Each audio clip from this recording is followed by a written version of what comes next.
Well, welcome for joining me. I'm Tom Loucks, the Communications Director, City of Marshfield, and it's council preview time, and I have Steve Barg with us. Good to be here with you, Tom. All right. Well, we're taping this on a Wednesday, February 3rd already, and our council meeting takes place on Tuesday already. Yeah, it's amazing. It's coming up fast here. Yeah, it goes fast. But we had a special council meeting last night on February 2nd, and there was a couple items that were in closed session, and I would like to highlight a few of those if you would for us. Yeah, well, why don't I start out? And one of them was the mayor, Bob McManus, had brought forward some concerns about the Fire and Police Commission that he wanted the council to be aware of, some things that he would like to be considered and possibly looked at.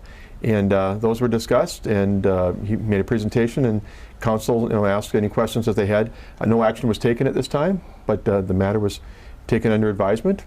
And then the other item comes from something that maybe the public has heard a little bit about, I'm guessing, but there had been an investigation into matters involving Mayor McManus himself back in the, starting from late summer and running through the fall. And what came from that, it was the Portage County Sheriff detective who was doing the investigation. He ultimately sent a report over to the Wood County District Attorney.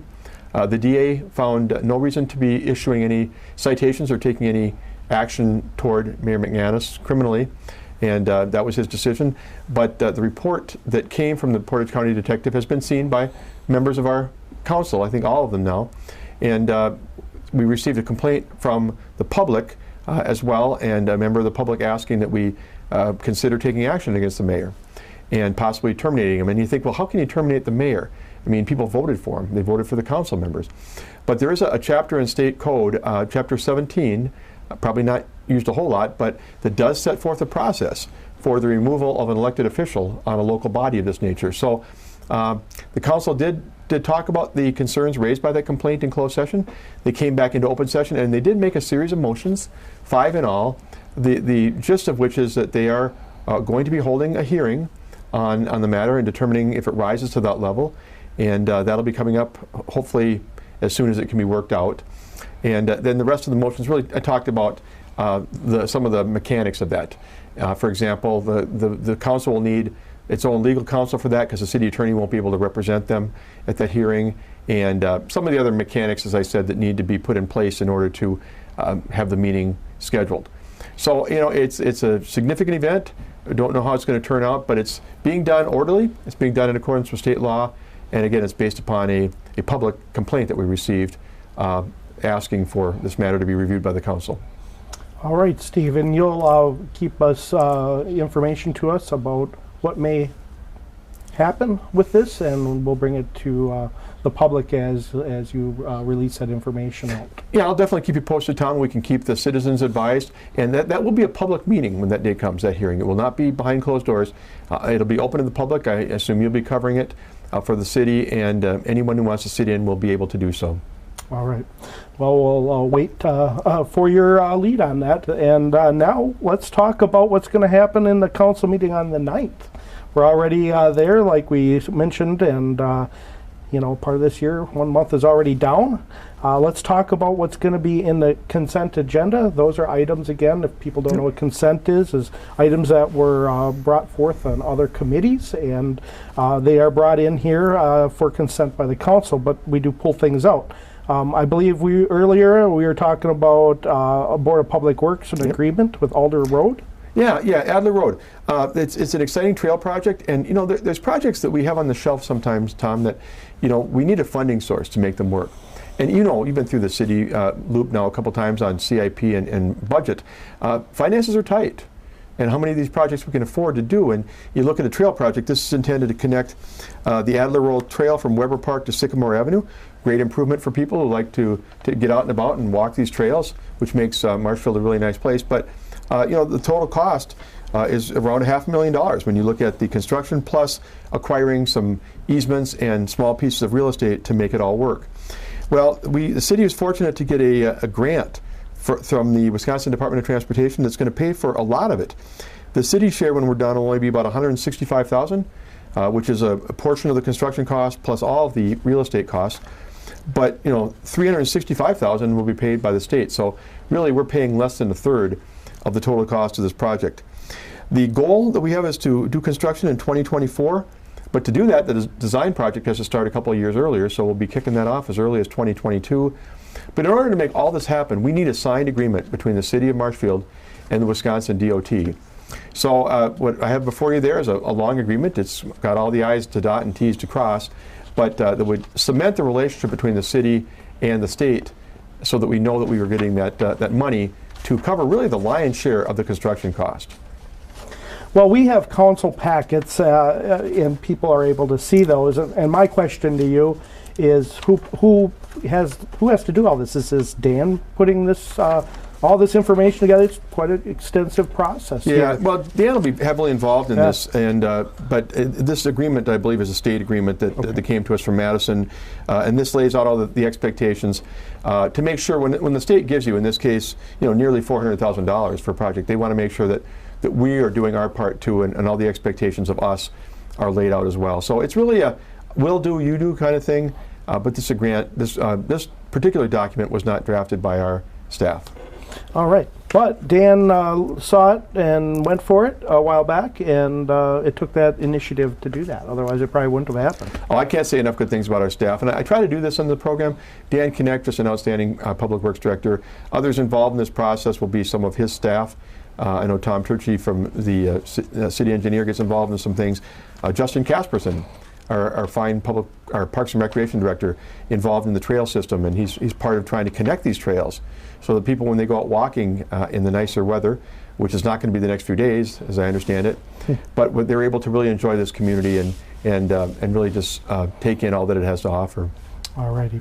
Is there anything else you want to cover in the Board of Public Works on consent? I don't think so. There were two items related to some assessments now and in the future, but I guess the main thing is if you're having one of the streets on the list is yours for 2021 that's going to be worked on, you'll be getting notices.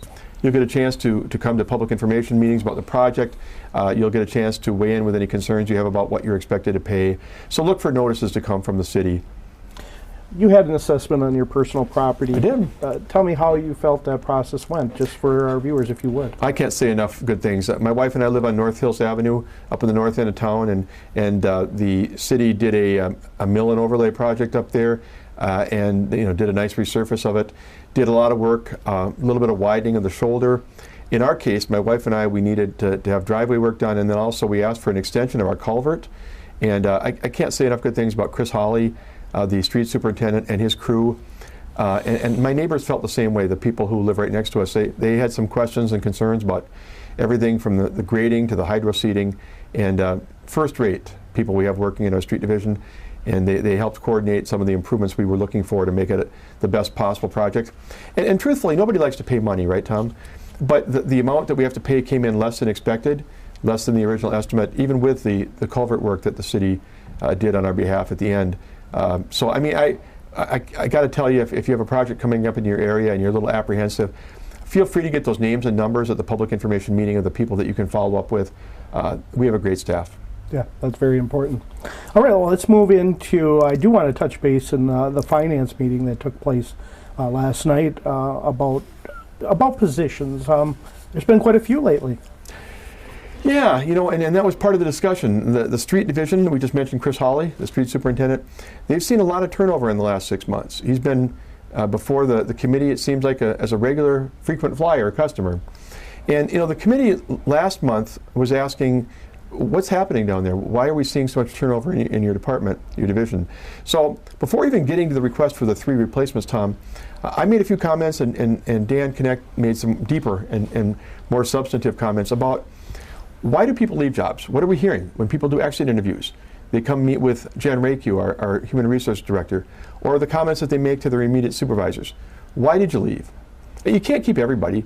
If I'm making a certain amount of money in a job and I have a chance to take another job for $10 an hour more, well, that's no slight to the current employer. I mean, people do that to advance in pay and responsibility. But we want to keep the people who really want to stay here. We don't want them to feel like they're not being heard with their ideas or concerns, that they're not being compensated fairly, that they're not part of a team. So we brought up that as part of this, we'd like the council to keep in mind some of the compensation and benefit issues that we go through, the discussions we have about keeping up on our wage scale, because our employees are noticing it more if we're not able to keep that up. Now, we've had a couple of years, you know this, Tom, where the budget's been very tight and it's been hard. In fact, Councilmember Spiro said, do they realize the budget challenges that we faced this last year? And I think they do, but they want to make sure that we're providing fair compensation for them along the way too. But it's hardly the only reason why the people have left. Some have left for better opportunities. Some have left for other reasons, and we need to learn from that. We need to learn from whether it's better communication we need to have with our staff, or whether it's the pay and benefits. How can we get and keep quality employees? And I think it was a good discussion. I hope the committee members picked up on some of the issues involved with that too as we work on it. All right, sounds good. Thank you for that, Steve. Appreciate it. Let's move down the pipe here. I say pipe, since we're talking about public works too. So why there not? you go. Ethics Board. Last day is actually today to apply. You guys may not see this again. It's Wednesday, February 3rd. If you're watching this after, then it's over. But that doesn't mean it's over. It's we're just really starting that process, and these individuals will be coming to the council meeting. Can you explain a little bit what will happen there? Yeah, you know, it's funny. Every year about this time, the mayor, Bob McManus now, Chris Meyer before him, starts trying to find who's going to be stepping off committees, boards, and commissions, and then trying to fill those spots. And it's not always easy. You know, oftentimes it's a struggle to get those vacancies filled. Well, in this case, what a turnout! You're looking at the same list I am, Tom. We have 9 names on there of people who have come forward and said, I want to be on this new ethics board. And, we're going to find out when the meeting comes and they come to the podium, every one of them individually, and spends up to 3 minutes and saying, look, my name is Joe Smith, and, I have a background in law, or I'm just an interested citizen. I think I've got a good head on my shoulders. The council will get a good cross-section of who these people are and who might be good candidates to sit on this board. But I think we've talked about it a little bit more. We can talk about the ordinance if you'd like to again. The idea is that the council that the board looks at these things, and if they find something that might be criminal in nature, they send it over to the Wood County DA. And if they do some digging and they do a hearing and they come to think that there was an ethical violation of some type that's significant, they will refer it to the council, and the council will then have an idea of what was found, and they can take it up for possible action. So it's an important board. It's a board that has some significance. And as I've mentioned to you before, I think when we talked about this for a program you did about a month ago, another piece of this is these folks are going to get hit with people coming to say, look, before I even bring this forward, is it okay? My brother-in-law works for this company, I don't get anything from it, but is it okay if I would be part of this project? Trying to get a sense of how not to get into ethical dilemmas proactively. And that'll be, I think, more of the exciting part of this. But boy, to see 9 names on this list, Tom, is pretty exciting. And this is new. It's new for you in your years as city administrator, not just with us. Have you had a board like this anywhere? No, never. And I think some of the things we've gone through in the last couple of years have piqued the interest in it. There've been questions raised before about ethical issues. We had somebody from I forget where is it, UW or somebody came to talk to us recently about some ethical things and challenges that public officials face. Not just council members, but members of some of our advisory committees can sometimes find themselves in a place where they might have to make a decision and have to decide if ethically they can participate in a conversation and a vote. So this will be new for me, but I think it'll be exciting. I really do. Yeah, we had a professor that was at UWSP in political science that came. His name was Ed. Dry on a blank on his last name all of a sudden, and was able to provide that maybe over a year ago, maybe longer than that. I think so. And it is difficult to know what is right and what's wrong versus a public kind of venture of a business. There are so many differences from that to a government, I believe, on how you operate, run, open records, all that stuff is so different, and how you communicate. It needs to be brought up. Oh yeah, and I think people can stumble into ethical dilemmas by accident. They're not thinking, wait a minute, I'll tell you what, I'm going to benefit from this and nobody will have to know and money will go in my pocket or whatever. I don't think people do that intentionally a lot of times, but they just don't think about the fact that I sit on this board and my brother is a part of it and I'm in this company and boy, this would look really bad if I was to participate in the discussion and vote, wouldn't it? Sometimes they just don't realize it until they get there, and that's part of why I think the proactive part will be helpful. Hopefully we'll get people coming forward to the board and saying, here's my set of circumstances. what do I have to do, or what should I do right now?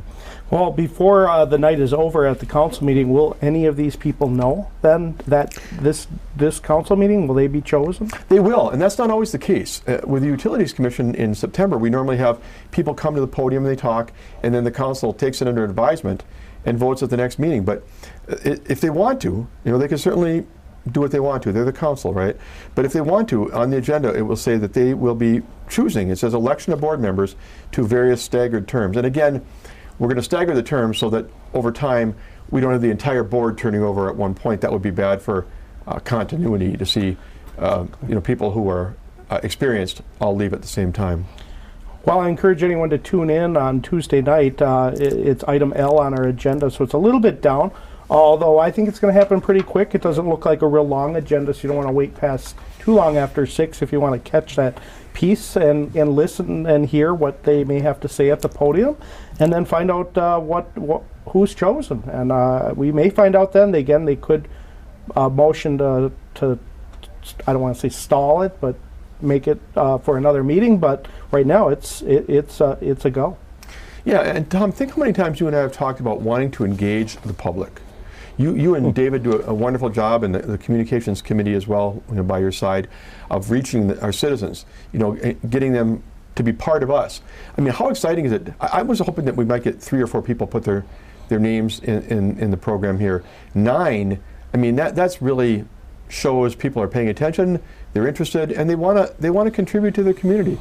And I hope we get more of that as time passes. Like I said, for those of you who are not chosen, 2 months from now, the mayor is going to be looking for appointments to a host of important commissions, boards, and committees.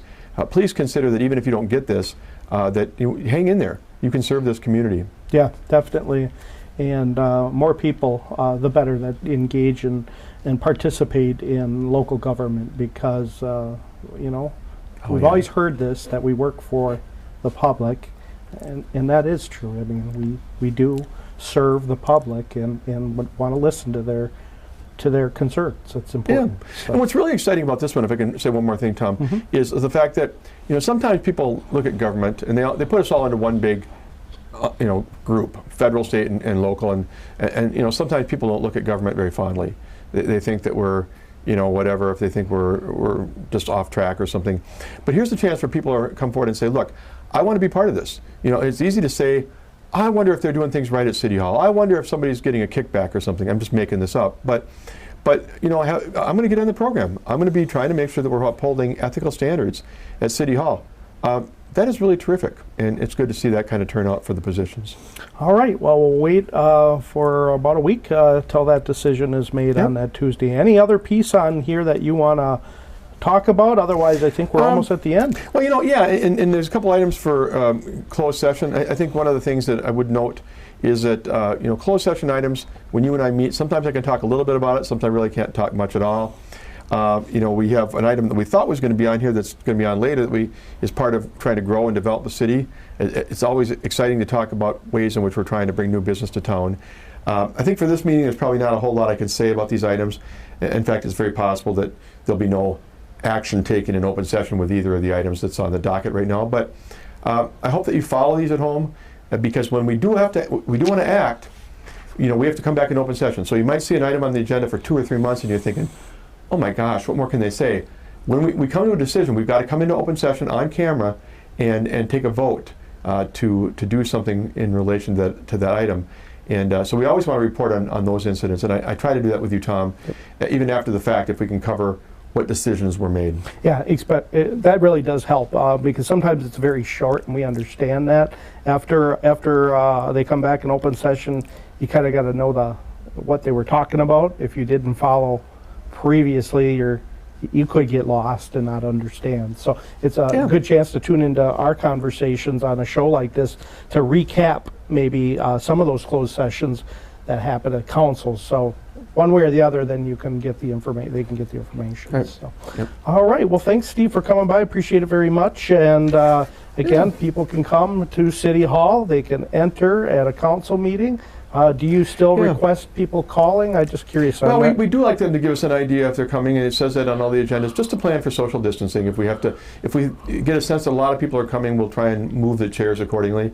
We're still operating under the COVID restrictions with City Hall, but the meetings are open. You can come into the council chambers and attend those. Hopefully, as we start moving through the year with vaccine and some reduction in cases we're seeing, we'll be able to get back more to normal. But we still want you participating in your local government. Alrighty. And right now, just to recap and not keep the show going, but last council meeting, you are authorized to keep the City Hall closed. What is our date so people may know that? The 23rd of March, which Okay. I've kind of tied to basically within a couple days the date that the governor has on his mask mandate. And again, just so people understand, because I think there's a little bit of confusion, it's not saying that City Hall will definitely be closed until the 23rd of March, but what it's saying is I have authorization to continue to keep it closed to the public. But we're all hopeful. We're all hopeful. I think there's a lot of exciting things happening with the vaccine getting out and being more accessible to people. There seems to be some guardedly good news about the cases dropping. We all look forward to the day when we get back to normal, but we want it to be a safe normal. Alrighty. Well, thank you, Steve, for all that information, and we'll come back in 2 weeks for that final council meeting of the month. Unless there'll be some special one, but I don't see us coming back for council preview. We usually do it on the regular meetings. And we want to thank our viewers for watching us. And if they have any questions about anything, feel free to call City Hall 486-2000. There's a directory in there, and they can punch whatever number they would like. And they can talk to one of our department heads, Steve or myself. We're really all available to chat and talk on the phone if needed. So again, thanks for watching our council preview program on our cable channels. Thank you.